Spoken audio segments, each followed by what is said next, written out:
able to kill people just because they're gay. This could actually be a question posed to California voters. We're talking about legalizing execution-style killings. Yeah. So this week's topic, as you may already know, I'm going to talk about the Sodomy Suppression Act, or also SSA for short. On February 24th, 2015, Matthew Gregory McLaughlin, an Orange County attorney, filed the act with the State Office of Attorney General. McLaughlin proposed a law would also ban gays from he refers to as sodomites from holding public office. Well, here's the actual document so you can see for yourselves what the actual act proposes.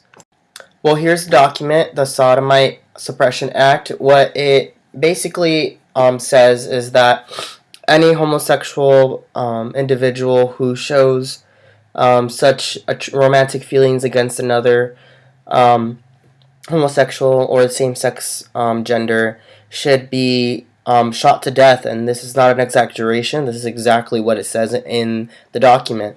It also states that any homosexual individual or LGBT individual who holds a position of public office should be forced to step down and or fired, as well as any individual who proposes gay propaganda or advertises it should be fined $1 million and or sent to jail for a minimum of 10 years.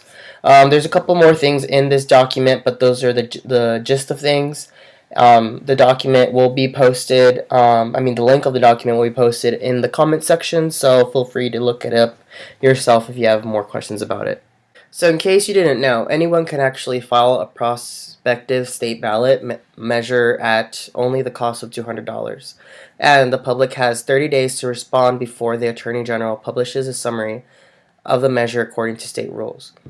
The initiative must gather at least the signatures equal to 5% of those who voted in the last election for governor, or about 366,000 valid names. So it still takes a lot for it to actually go on the ballot for voting, but it is in its process actually to become on the ballot, just because he did pay the $200 fee and the 30-day probationary thing has passed. So, being the good Christian that McLaughlin feels he is, he fears that the judgment of the Sodom and Gomorrah is imminent due to the sinful wickedness of a nation that condones gay sex. He has taken upon himself to make this law just so that he can save everybody else. Good for him. But in a letter of complaint dated March 10th, members of the caucus LGBT committee expressed a shock that a lawyer listed a permanent to practice in California would call openly for the expulsion and murder of the LGBT community.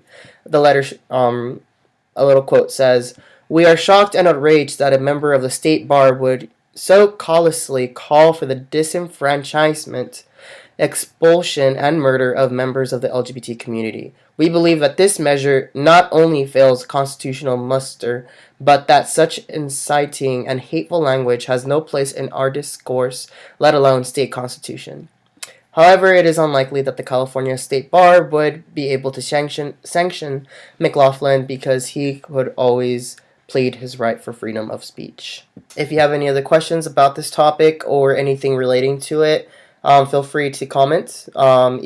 Also email me at lgbtfactsandchats@gmail.com, or comment below if you have any questions, concerns about this, and I'll research and give you more information about it and the act itself.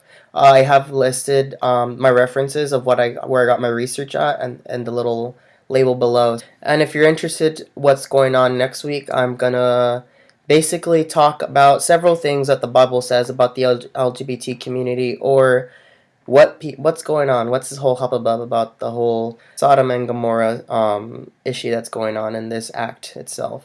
So feel free to subscribe, and see you soon.